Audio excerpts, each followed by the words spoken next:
영하 10도의 추운 겨울밤, 인적 끊긴 고속버스 터미널이었습니다. 50대 후반의 한 남자가 구석 벤치를 바라보며 멈춰 섰어요. 얇은 외투 하나를 나눠 덮은 채 떨고 있는 남매가 보였거든요. 13살쯤 되는 누나가 9살쯤 되는 남동생을 꼭 껴안고 있었습니다. 파랗게 질린 입술, 떨리는 작은 몸. 남자는 평소라면 그냥 지나쳤을 거예요. 하지만 그 순간 남자아이가 심하게 기침을 하기 시작했습니다. 콜록콜록. 작은 몸이 경련하듯 떨렸어요. 누나가 울먹이며 남동생을 더 꽉 껴안았습니다. 남자의 발걸음이 저절로 그들을 향했어요. 이 선택이 그의 인생을 완전히 바꿔놓을 줄은 몰랐죠. 놀라운 반전이 기다리는 이야기, 구독 버튼을 눌러주세요. 세상에 숨겨진 진실을 매일 전해드립니다. 그럼 30분 전으로 돌아가 보겠습니다. 남자의 이름은 강태준, 거대 건설회사 회장이었습니다. 사업에서는 냉정하기로 유명했어요. 감정에 휘둘리지 않는 것이 그의 철칙이었죠. 그날도 지방 출장을 마치고 서울로 돌아가는 길이었습니다. 기사가 잠시 화장실에 간 사이 태주는 터미널 대합실을 거닐고 있었어요. 그때 구석 벤치의 아이들이 눈에 들어왔습니다. 가까이 다가가니 남자아이의 얼굴이 새빨갛게 달아올라 있었어요. 얘들아. 태준이 조심스럽게 말을 걸었습니다. 여자아이가 깜짝 놀라 고개를 들었어요. 누구세요? 가지 마세요. 나쁜 사람 아니야. 동생이 많이 아파 보이는구나. 태준이 무릎을 굽혀 눈높이를 맞췄습니다. 남자아이가 다시 격하게 기침을 했어요. 아파. 누나. 병원 가야겠다. 지금 당장. 태준이 단호하게 말했습니다. 하지만 여자아이는 고개를 저었어요. 돈이 없어요. 저희 병원 못 가요. 눈에는 눈물이 가득했습니다. 태준의 가슴이 철렁했어요. 돈은 내가 낼 테니까 일단 가자. 여자아이가 망설이다가 결국 고개를 끄덕였습니다. 태준은 기사에게 전화를 걸어 급히 차를 가져오게 했어요. 기다리는 동안 자신의 코트를 벗어 아이들에게 덮어줬습니다. 고맙습니다. 여자아이가 작은 목소리로 말했어요. 이름이 뭐니? 강서연이에요. 동생은 강민우고요. 태준의 눈이 순간 커졌습니다. 성이 자신과 같았거든요. 하지만 흔한 성인이 우연이겠거니 했어요. 검은색 세단이 도착했고 태준은 민우를 안고 차에 탔습니다. 가장 가까운 대학병원 응급실로. 빨리. 차가 빠르게 출발했어요. 차 안에서 민우는 점점 더 힘들어했습니다. 숨소리가 거칠어지고 있었어요. 서연이가 남동생의 손을 꽉 잡고 울먹였습니다. 민우야, 조금만 참아. 태준도 모르게 민우의 이마에 손을 얹었어요. 뜨겁게 달아오른 이마였습니다. 15분 만에 병원에 도착했어요. 의사 선생님, 빨리 봐주세요. 태준의 다급한 목소리에 의료진이 긴장했습니다. 민우를 침대에 눕히고 진찰이 시작됐어요. 체온이 39도가 넘습니다. 폐렴 증상도 보여요. 언제부터 아팠나요? 사흘 전부터요. 약 살 돈이 없어서. 서연이가 떨리는 목소리로 대답했습니다. 필요한 건 다 해주세요. 비용은 제가 부담하겠습니다. 태준이 즉시 말했어요. 보호자이십니까? 간호사가 물었습니다. 태준이 잠시 망설이다가 대답했어요. 네, 제가 보호자입니다. 아이들과 아무 관계도 없었지만 이상하게 모른 척할 수가 없었던 거예요. 민우가 입원실로 옮겨졌습니다. 링거를 맞으며 잠든 민우 곁에서 서연이가 손을 꼭 잡고 있었어요. 태준은 문가에 서서 그 모습을 지켜봤습니다. 묘한 감정이 밀려왔어요. 왜 자신이 이런 일을 하고 있는지 스스로도 이해가 안 됐거든요. 아저씨, 서연이가 태준을 불렀습니다. 정말 고맙습니다. 아저씨가 아니었으면 민우는 서연이의 목소리가 떨렸어요. 괜찮아. 이제 동생은 나을 거야. 태준이 아이 앞에 무릎을 굽혔습니다. 그런데 너희 부모님은 어디 계시니? 그 질문에 서연이의 눈에서 눈물이 흘러내렸어요. 엄마는 3달 전에 돌아가셨어요. 아빠는 저희가 태어나기 전에. 서연이가 더 이상 말을 잇지 못했습니다. 친척은 없니? 아무도 없어요. 엄마가 저희만 있으면 된다고 하셨어요. 태주는 더 이상 묻지 않았어요. 대신 서연이의 머리를 조심스럽게 쓰다듬어 줬습니다. 다음 날 아침 태주는 회사에 연락도 없이 병원에 남아 있었어요. 비서가 걱정스럽게 전화를 걸어왔습니다. 회장님, 오전 이사회가 예정되어 있습니다. 취소해. 오늘은 못 가겠어. 태준이 짧게 대답했어요. 평소 같으면 어떤 일이 있어도 이사회에 참석했던 태준이었거든요. 병실로 돌아가니 민우가 깨어나 있었습니다. 아저씨, 민우가 작은 목소리로 불렀어요. 괜찮니? 조금 나아요. 근데 배고파요. 민우가 수줍게 말했습니다. 태준이 미소를 지었어요. 오랜만에 자연스러운 미소였습니다. 뭐 먹고 싶은 거 있니? 죽이요. 엄마가 해주시던 호박죽이 먹고 싶어요. 태준이 고개를 끄덕이고 근처 한식당을 찾아 호박죽을 사왔어요. 50평생 누군가를 위해 음식을 사본 적이 없었던 그였습니다. 밥 먹었니? 태준이 서연이에게도 죽을 건넸어요. 두 아이가 죽을 먹는 모습을 보며 태준은 묘한 기분이 들었습니다. 맛있어요. 민우가 환하게 웃으며 말했어요. 그 미소를 보는 순간 태준의 가슴이 따뜻해졌습니다. 이틀 후 민우는 퇴원할 수 있게 됐어요. 많이 좋아졌어요. 집에서 푹 쉬면 됩니다. 의사가 말했습니다. 하지만 문제가 있었어요.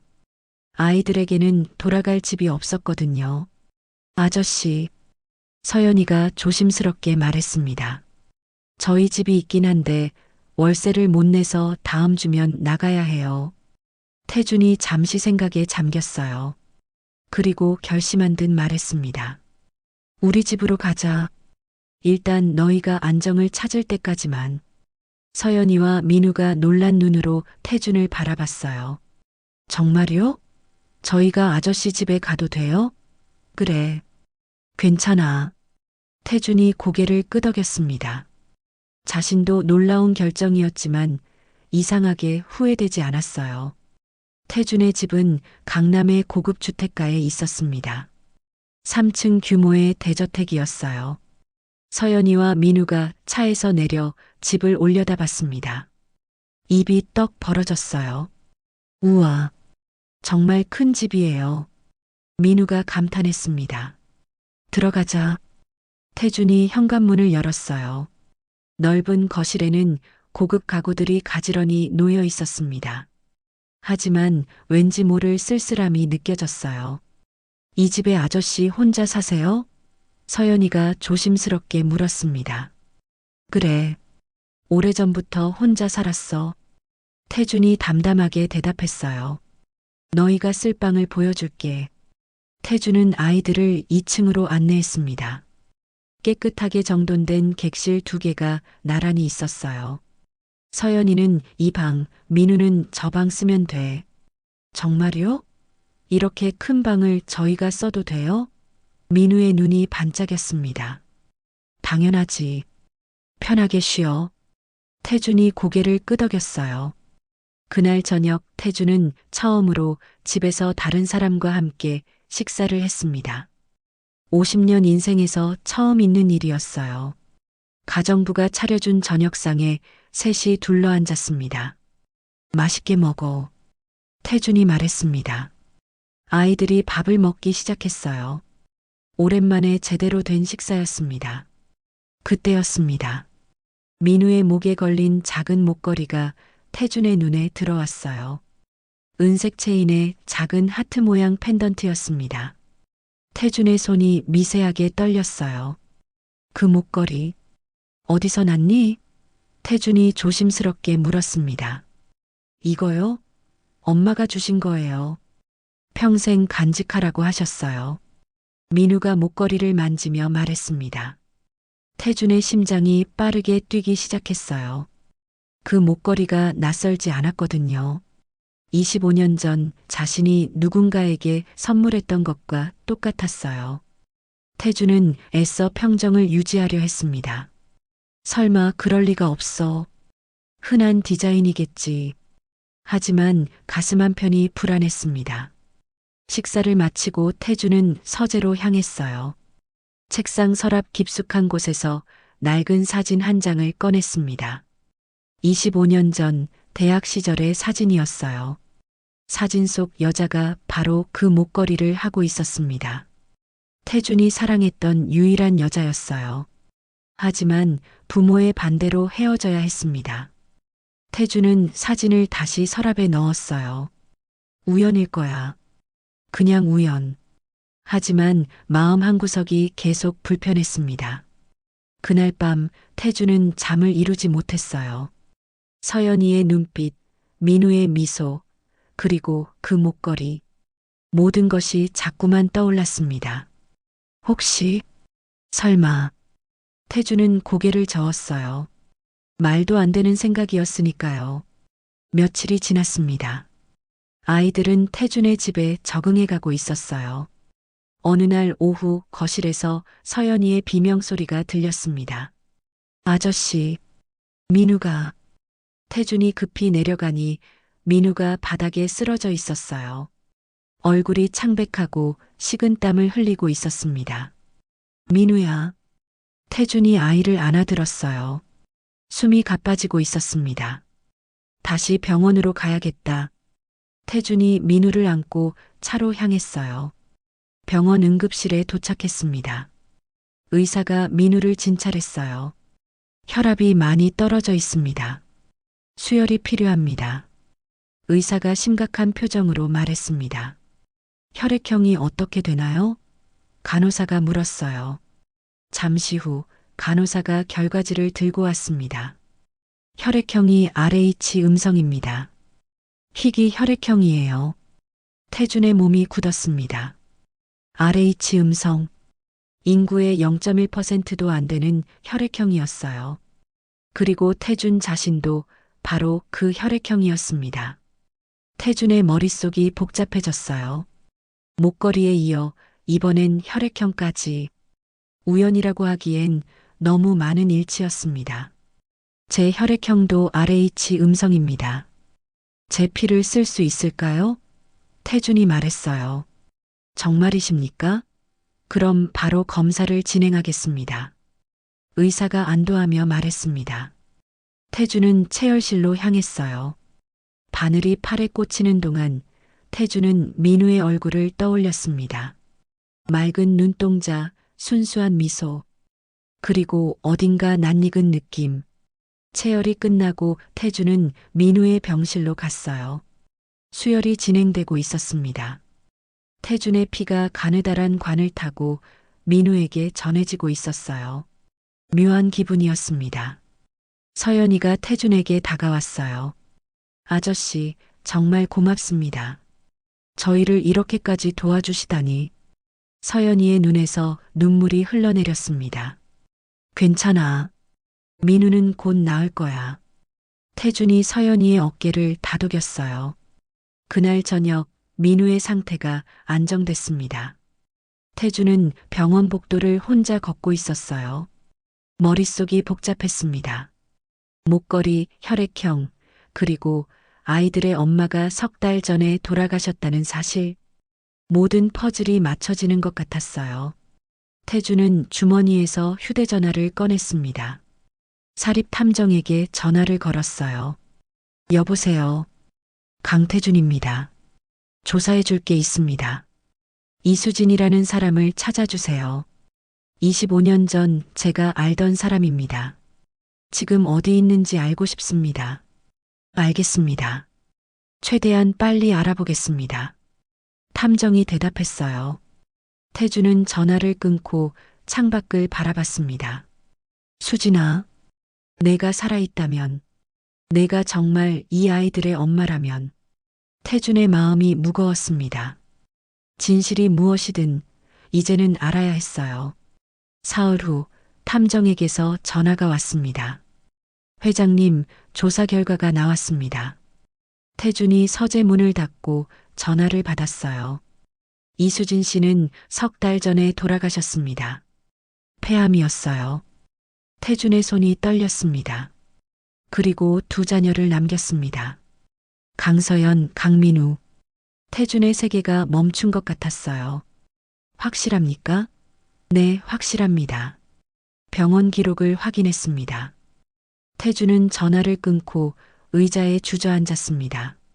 수진이가 죽었다니. 그 아이들이 수진이. 태준의 눈에서 눈물이 흘러내렸어요. 25년 만에 흘리는 눈물이었습니다. 그때 노크 소리가 들렸어요. 아저씨, 들어가도 돼요? 서연이의 목소리였습니다. 태준이 급히 눈물을 닦았어요. 응, 들어와.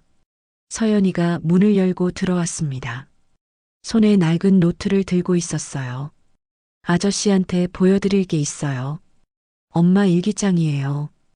돌아가시기 전에 아저씨한테 꼭 보여드리라고 하셨어요. 서연이가 일기장을 태준에게 건넸습니다. 태준이 떨리는 손으로 일기장을 받았어요. 천천히 펼쳤습니다. 첫 페이지에 글씨가 적혀 있었어요. 태준아, 미안해. 하지만 후회는 없어. 너는 나쁜 사람이 아니야. 그냥 우리가 만날 운명이 아니었을 뿐. 태준의 심장이 터질 것 같았어요. 페이지를 넘겼습니다. 일기장에 사진 한 장이 끼워져 있었어요. 25년 전 대학 캠퍼스에서 찍은 사진이었습니다. 젊은 태준이 수진과 함께 웃고 있었어요. 사진 뒷면에는 우리의 마지막 날이라고 적혀 있었습니다. 태준은 일기장을 더 읽어 내려갔어요. 태준이가 떠난 후 알았어. 내가 임신했다는 걸. 하지만 말할 수 없었어. 너의 앞길을 막고 싶지 않았으니까. 서연이와 민우는 너를 많이 닮았어.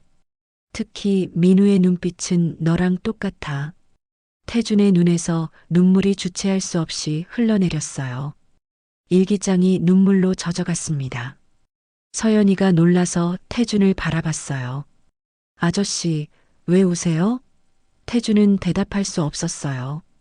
그저 일기장을 꼭 껴안고 흐느꼈습니다. 수진아, 미안해. 정말 미안해. 서연이가 조심스럽게 다가왔습니다. 아저씨가 우리 아빠예요? 서연이가 떨리는 목소리로 물었어요. 태준이 고개를 들어 서연이를 바라봤습니다. 천천히 고개를 끄덕였어요. 그래, 내가 너희 아빠다. 서연이의 눈에서도 눈물이 쏟아졌습니다. 아빠, 서연이가 태준의 품에 안겼어요. 23년을 기다렸던 포옹이었습니다. 미안하다. 정말 미안해. 아빠가 몰랐어. 괜찮아요. 이제 알았잖아요.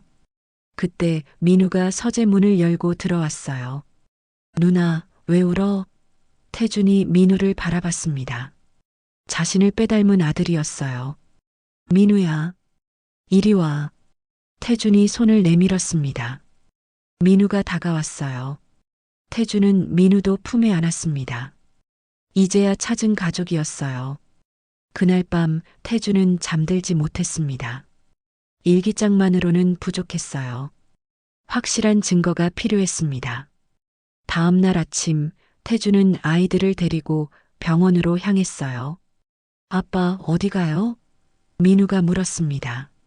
아빠라는 호칭이 아직 낯설었지만 기분 좋았어요. 검사를 받으러 가는 거야. 병원에서 DNA 검사를 진행했어요. 간호사가 구강상피 세포를 채취했습니다. 결과는 이틀 후에 나온다고 했어요. 이틀이 일주일처럼 길게 느껴졌습니다. 태주는 회사 일도 손에 잡히지 않았어요. 서류를 보다가도 아이들 생각만 났습니다. 이틀 후 병원에서 연락이 왔어요. 결과가 나왔습니다. 오셔서 확인하시겠습니까? 태주는 혼자 병원으로 향했습니다. 진료실에 들어갔어요. 의사가 봉투를 건넸습니다. 강태준 씨와 강서연, 강민우 양남매의 친자 확률은 99.99%입니다. 생물학적 친자 관계가 확실합니다. 태준의 손이 떨렸어요. 결과지를 보는 순간 다리에 힘이 빠졌습니다. 의자에 주저앉았어요. 확실합니까? 네, 의심의 여지가 없습니다. 의사가 단호하게 대답했습니다. 태주는 결과지를 들고 차로 돌아왔어요. 시동을 걸지 못하고 그대로 앉아 있었습니다. 99.99% 확실한 친자 관계. 25년 동안 몰랐던 아이들. 태준의 눈에서 눈물이 흘러내렸어요. 핸들에 이마를 대고 소리 없이 울었습니다. 수진아, 왜 말하지 않았어? 왜 혼자 키웠어? 차창 밖으로 비가 내리기 시작했어요. 빗소리가 태준의 울음을 감싸주는 것 같았습니다. 한참을 그렇게 앉아 있었어요. 정신을 차린 태준은 집으로 향했습니다.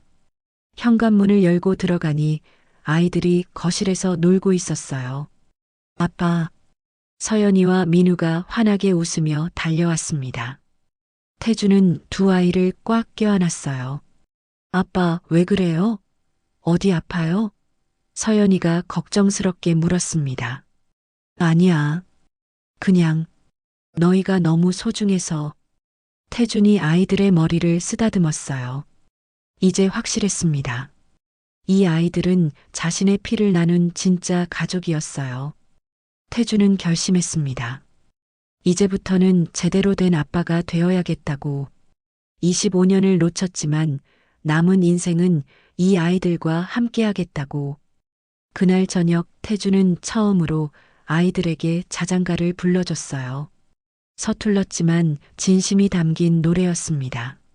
민우가 태준의 품에서 잠들었어요. 서연이도 옆에서 스르르 눈을 감았습니다. 태준은 잠든 아이들을 바라보며 다짐했어요. 너희를 지켜줄게. 무슨 일이 있어도. 하지만 태준은 몰랐습니다. 곧 닥쳐올 거대한 위기를. 일주일 후 태준은 회사로 출근했습니다. 하지만 회사 분위기가 이상했어요. 직원들이 태준을 보며 수군거렸습니다. 회장실에 도착하니 부회장 박진혁이 기다리고 있었어요. 40대 중반의 날카로운 인상을 가진 남자였습니다. 회장님, 급히 말씀드릴 게 있습니다. 박진혁이 냉소적인 미소를 지으며 말했어요. 뭔데? 긴급 이사회가 소집됐습니다. 회장님의 개인사 때문에요. 태준의 표정이 굳어졌습니다.